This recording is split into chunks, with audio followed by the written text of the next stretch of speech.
Welcome to Funds for NGOs. This video is part of our series, How to Start and Build a Successful NGO. In this chapter, we'll be diving into the essentials of fundraising, an absolute backbone for any nonprofit. Let's get started. Importance of fundraising. Fundraising is the lifeblood of NGOs. A continuous flow of funds is essential for implementing projects effectively. While fundraising can be challenging, with the right approach and some practice, you can significantly boost your efforts. It's the key activity that sustains your organization's social welfare and development programs. Types of donors. Before you begin fundraising, it's crucial to understand the different types of donors. Knowing their priorities and values will help you tailor your approach. Here are the major donor categories. Foundations. These are non-governmental entities that provide grants to smaller organizations, research institutions, and NGOs. Foundations often fund specific areas of interest, so thorough research is needed before approaching them. Corporations. Corporate social responsibility (CSR) initiatives offer vast potential for funding NGOs. Corporations often provide support through donations, in-kind contributions, or employee matching programs. Individuals. Individual donors support NGOs either through donations or by volunteering.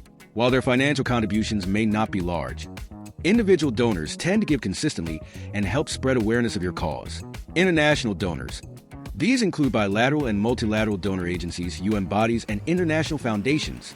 NGOs can tap into this funding by aligning with global development goals and larger international organizations. Types of funding. Just as donors vary, so do the types of funding they provide. Understanding these can help you optimize your fundraising efforts. Restricted funds. These grants must be used for specific purposes, as outlined in your proposal.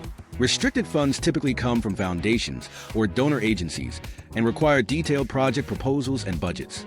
Example, a grant awarded for a specific project, such as building a school or providing healthcare services. Unrestricted funds. These provide flexibility, allowing NGOs to use the funds as they see fit. Typically sourced from individual donations or fundraising events, unrestricted funds are often used for expansion and miscellaneous activities. Example, donations received during an online fundraiser. Temporary funding. This type of funding is short-term and often in response to emergencies or unforeseen events. It's helpful for immediate relief efforts, but won't sustain long-term activities. Example, emergency funding during a disaster relief effort. Writing a fundraising strategy. A well-thought-out fundraising strategy will guide your efforts over the next 3 to 5 years. The key elements of a successful strategy are as follows. Current status of funding. Assess your organization's financial health. Are your current funds being used effectively? What gaps need to be addressed? Propose and plan activities. Work with your project staff to understand the activities planned for the coming years. These will form the foundation for your fundraising targets. Fundraising target.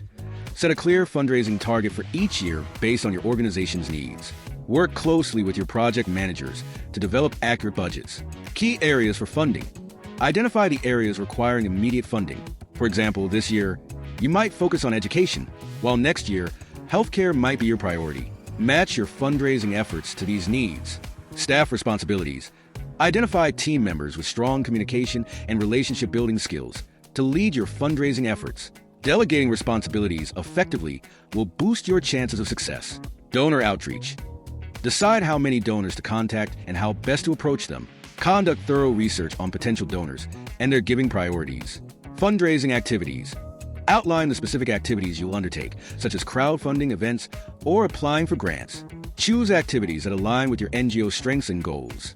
Case for support. Your case for support is a powerful narrative that explains why donors should invest in your organization.